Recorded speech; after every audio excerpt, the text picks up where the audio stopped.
Bismillahirrahmanirrahim.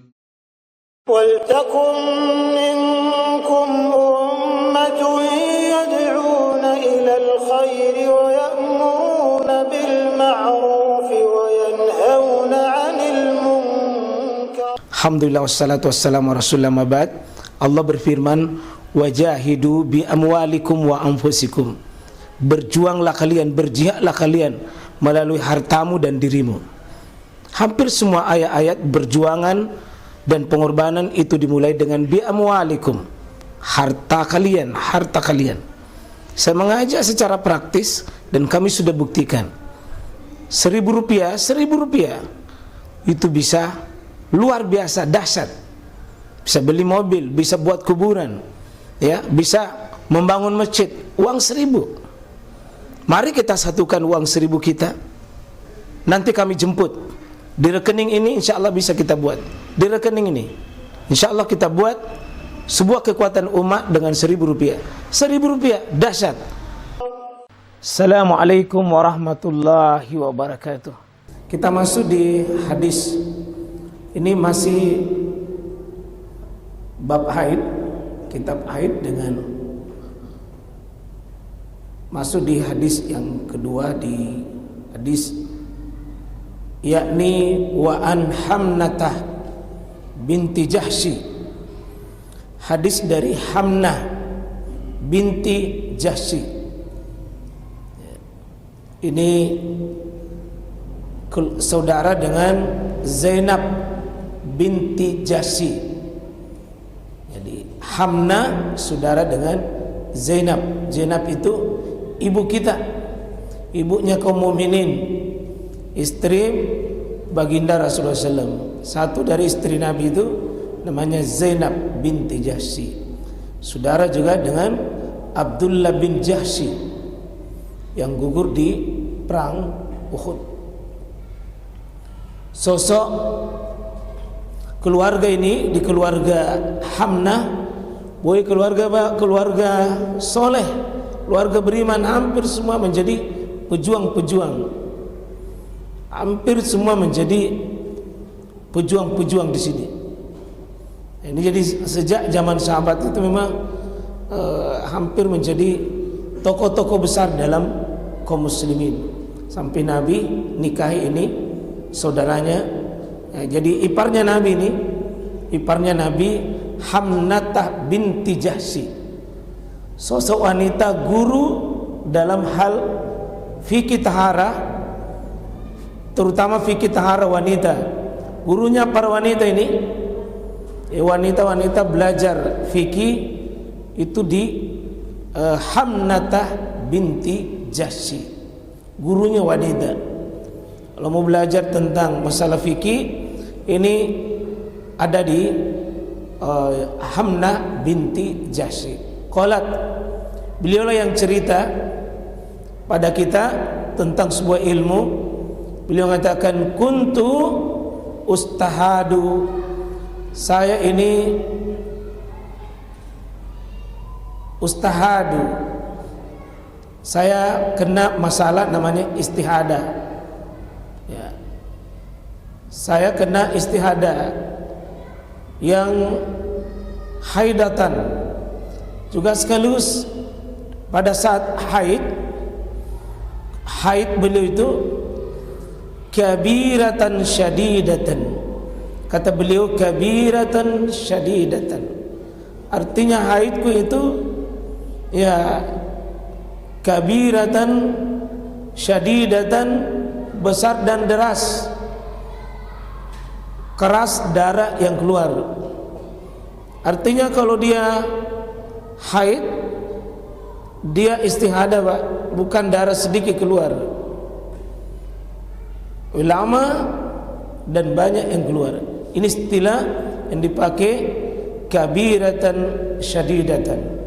Dia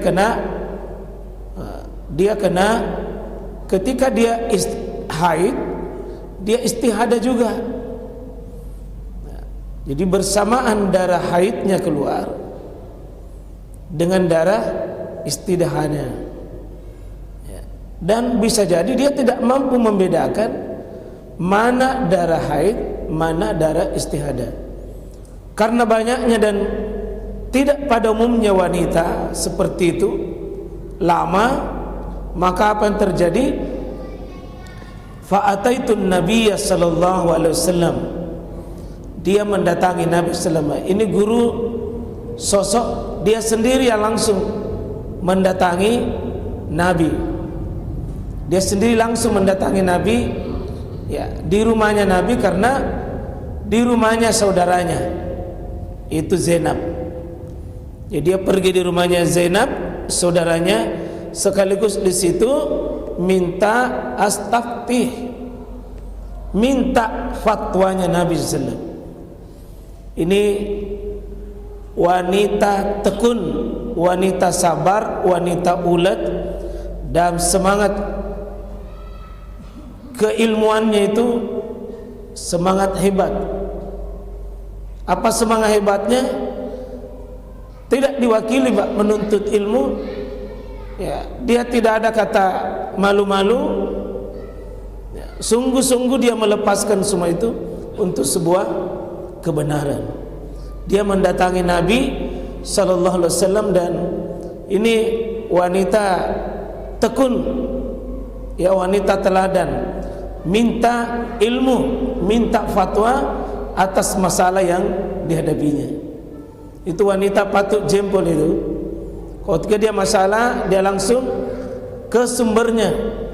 Wanita yang ciri-ciri cerdas Pak, ciri-ciri cerdas, karena ketika dia punya masalah, dia sendiri langsung kepada Nabi SAW yang kebetulan iparnya Rasulullah SAW.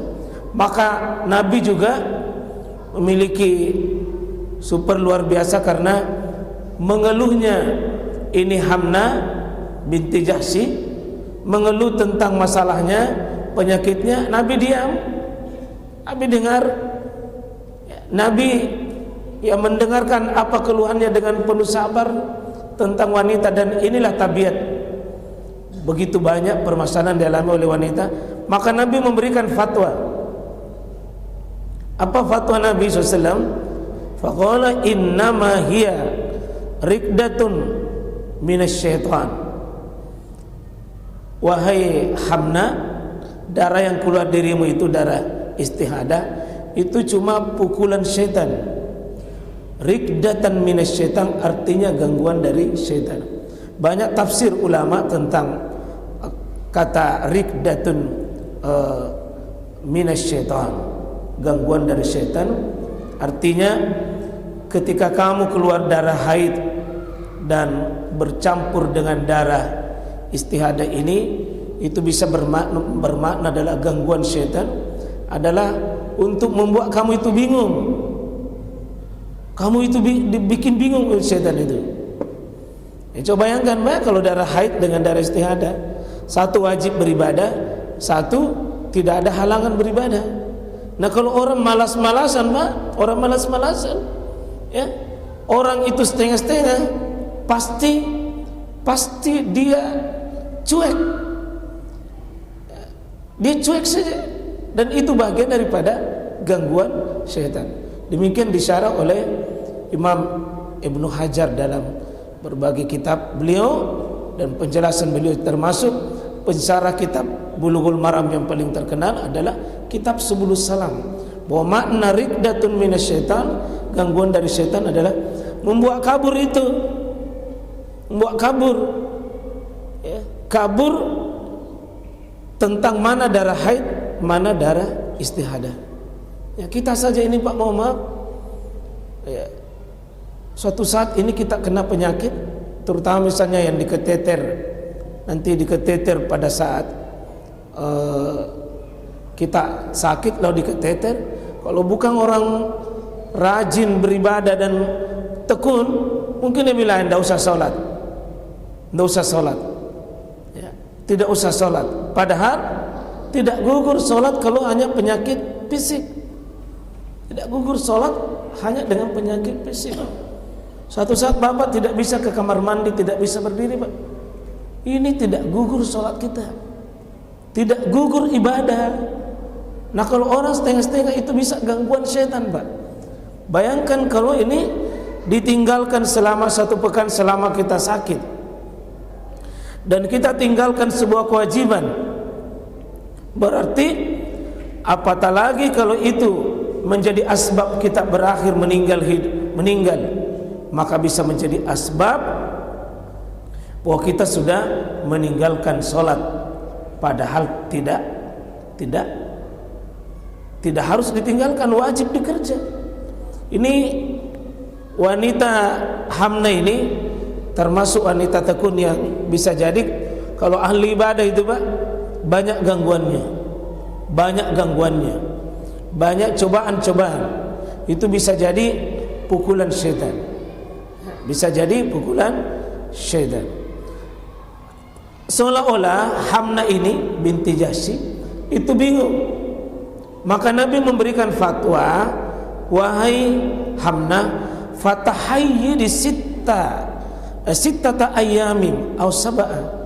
Begini, darah yang keluar itu, yang banyak itu, kalau kamu tidak bisa mengenal ciri-cirinya, cukup kamu hukumi fatahayyidi sittata ayamin aw sab'atu.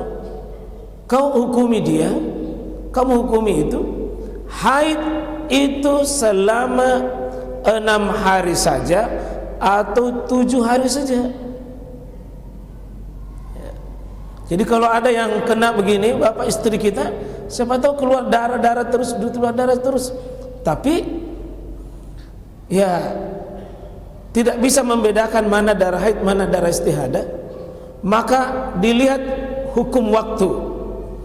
Nabi memberi fatwa, jadikan dia darah haid, dalam keadaan darah haid itu 6 hari saja atau 7 hari saja. Ini cara membedakannya. Fatwa Nabi, itu darahmu yang keluar cukup 6 atau 7 itu dihukumi haid. Nah, di situ di saat 6 atau 7 tidak bisa sholat, tidak bisa puasa, ya, tidak bisa berhubungan suami istri, tidak bisa tawaf. 4 ini disepakati, Pak. Kalau orang haid tidak bisa berhubungan suami istri, puasa, sholat, dan tawaf. Adapun yang lain itu diperselisih, termasuk yang pernah kita bahas, soal bisa masuk masjid dan soal bisa membaca Quran, pegang Al-Quran. Nah, kalau sudah berakhir itu 7, ya kenapa 6 atau 7, Pak? Karena Nabi itu tidak mengingkari wanita ada yang haid sita, ada yang haid sab'ah, ada yang haid 6 hari, ada yang haid 7 hari. Dan inilah yang pada umumnya wanita. Meskipun ini kita sudah bahas yang lalu bahwa masa haid itu tidak mesti 6, tidak mesti 7. Kalau para ulama jumhur minimal 24 jam, maksimal 15 hari. Maksimal 15 hari. Jika ada darah yang keluar lebih 15 hari, itu bukan darah haid. Kurang dari 24 jam bukan darah haid. Kalau tengah-tengahnya ini, Pak, antara 1 hari sampai 15 hari, disitulah dia berlaku hukum haid. Kalau Nabi di sini sebut sittata ayamin aw sab'atu, itu 6 atau 7 karena pada umumnya ini wanita, dan ini wanita yang normal. Tak bisa jadi kurang, Pak, bisa jadi 3 hari, bisa jadi 4 hari. Kalau sudah berhenti, apa kata Nabi? Summa iktasili, ya. Kemudian mandilah kalian, wahai Hamna. Mandi kalau berakhir, ya, kalau sudah belum dianggap suci, belum dianggap bersih, kalau belum mandi. Termasuk ini kalau misalnya, Pak, berhenti mau sekali bapaknya, meskipun sudah berhenti haid, tetap wajib dulu mandi baru digauli. Karena hukum sucinya wanita bukan hukum berhentinya saja, Pak. Tapi mandinya.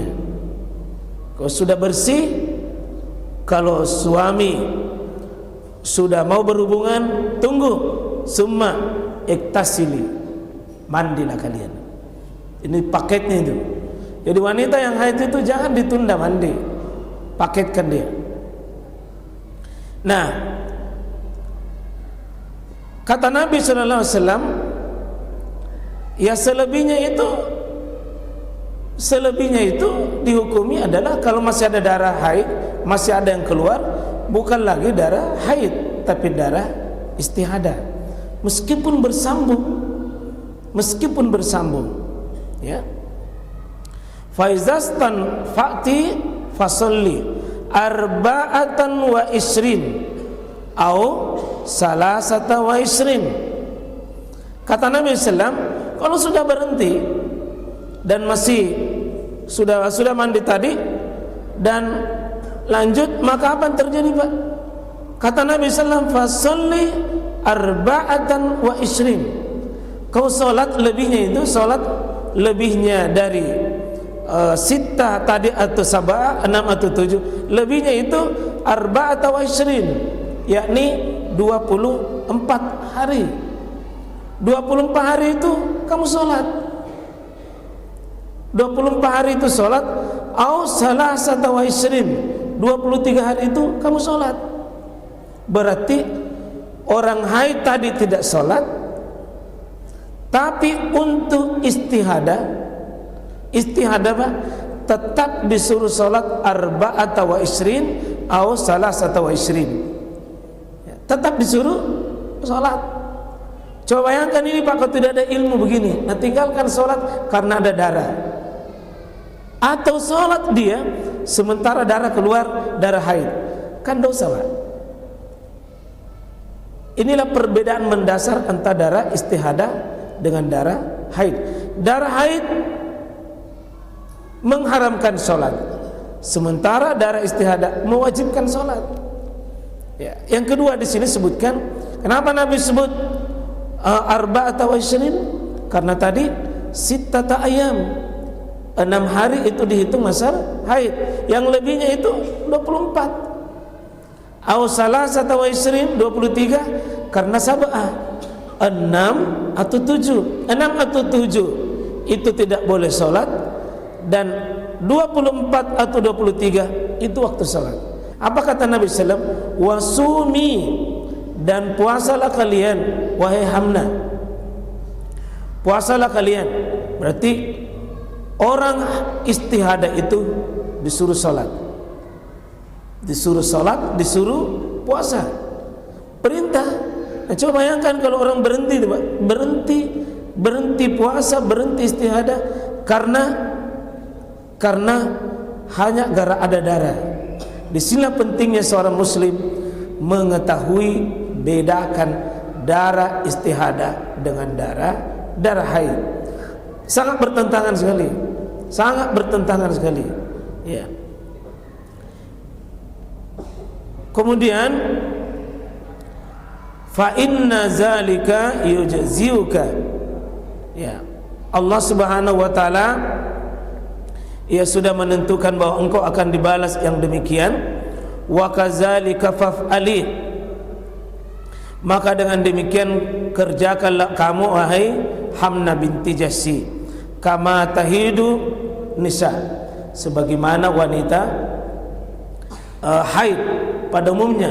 Seandainya anda tidak mampu membedakan berapa hari dirimu haid, kau tidak tahu apakah 6 atau 7, ternyata ada petunjuk Nabi sallallahu alaihi wasallam, lakukan perintah tadi itu, dan itu Allah akan memberikan balasan padamu. Tapi kalau anda tidak mampu membedakan, maka faf'ali kama tahidun nisa, lakukanlah bagaimana mengukur haidmu, bagaimana mengukur itu haidmu, ambil perbandingan wanita pada umumnya. Kalau kita tidak tahu apakah 6 atau 7, maka ambil perbandingan wanita pada umumnya yang dialami. Seandainya mungkin wanita pemula tidak tahu, ya, tidak tahu kalau wanita pemula mendapatkan haid, maka itu ambil saja perbandingan di wanita pada umumnya, yakni 6 atau 7. Ya. Dan di sini sebutkan fa'in kawaid, kalau memang bisa kamu kuat wahai Hamna, kamu kalau kau kuat, alan tuakhir zuhra wa tuajjilil asra, kalau bisa kamu salat duhurmu itu ditunda dan percepat itu asar. Makna ulama bisa di sini bahwa duhur dan asar bagi orang istihadah itu Pak bisa dijamak. Bisa dijamak. Percepat itu tunda itu duhur, dan kasih cepat itu asar. Apa maksudnya? Bisa jadi maknanya duhur itu bisa duhur ditarik ke waktunya asar, bisa juga asar itu ditarik ke waktunya duhur. Atau bermakna duhur bisa saja, bisa jadi kau nanti di belakang-belakang baru dikerja, asar itu bisa dipercepat dikerja. Ini bisa, salah satu sebab bisa menjamak adalah bolehnya menjamak wanita istihadah. Disatukan duhur dengan asar, bisa dipercepat asarnya ke duhur, bisa ditunda duhurnya ke asar. Jadi kalau ada orang istihadah bisa satu kali waktu sholatnya itu. Summa taktasili hina, ya, tathurin. Kemudian jika kamu mandi ketika kamu sudah bersih, wa tusallina zuhra, kamu itu sholat duhur dan asar jamian dijamak, bisa disatukan. Dan ini pendapat Pak, meskipun tidak populer di kalangan para ahli fikih. Ini untuk ibu-ibu dan ibu kita Pak, ya.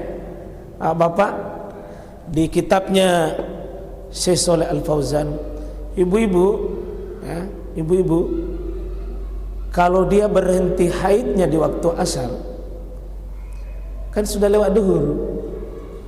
Tapi sebagian ulama Pak tidak gugur duhurnya, dia tetap mengambil duhurnya tapi dikerjakan pada waktu asar, karena duhur itu satu waktu dengan asar. Seandainya berhenti haidnya nanti di waktu asar, maka duhurnya tidak gugur, diambil duhurnya di waktu asar. Itu sebagian ulama fatwakan begitu. Begitu juga maghrib, berhenti haidnya di waktu isya, maka dia tidak gugur waktu haidnya di waktu maghrib, dia satukan. Sebagian ulama fatwakan begitu Pak, karena dia melihat duhur hakikatnya dengan asar itu satu, asar dengan duhur itu satu. Asar tidak bisa dibawa ke maghrib, maghrib tidak bisa dibawa ke asar, tapi maghrib itu satu paket dengan isya, isya satu paket dengan maghrib. Gitu kalau cara menjamak. Saya kira demikian. Pada Allah kita mohon, ya Allah, subhana rabbina rabbil izzah amma yasifun wa salamun alal mursalin walhamdulillahi rabbil alamin. Assalamualaikum warahmatullahi wabarakatuh.